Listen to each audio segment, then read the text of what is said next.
বানিয়ে ফেললাম ঘরোয়া তৈরি ঘি। আসসালামু আলাইকুম ওয়া রাহমাতুল্লাহি ওয়া বারাকাতুহু। আপনাদেরকে জানাই আয়াত ফ্যামিলির পক্ষ থেকে অনেক অনেক শুভেচ্ছা। ফার্মের দুধ থেকেই আমি মাখনগুলো অল্প অল্প করে জমিয়েছি অনেক দিন যাবত। তো আজকে ভাবলাম বানিয়ে ফেলি ঘি। তো আমি প্রথমে অল্প আছে মাখনগুলোকে চুলায় বসিয়ে দিলাম।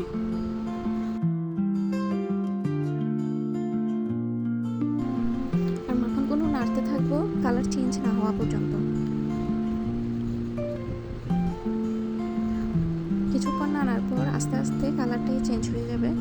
দেখেন আমার প্রায় দুধের পানিটা টেনে এখন তেলটা ছেড়ে দিবে আস্তে আস্তে।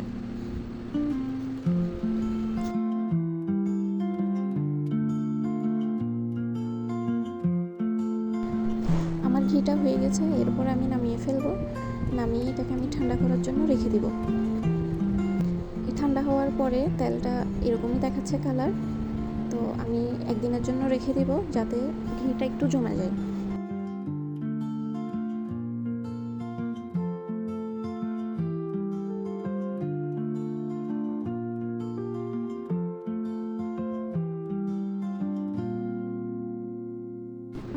দেখুন, এটা পরের দিনের ভিডিও করা। আমার ঘিটা একদম জমে গিয়েছে আর ঘ্রাণের কথা কি বলবো, মাশাআল্লাহ অসাধারণ।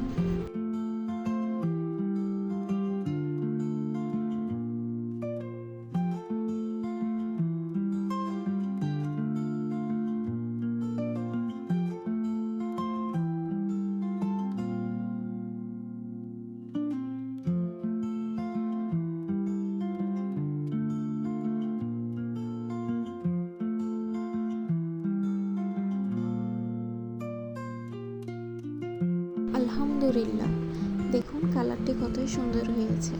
ভিডিওটি ভালো লাগলে লাইক এবং সাবস্ক্রাইব করে পাশে থাকবেন। আসসালামু আলাইকুম ওয়া রাহমাতুল্লাহ।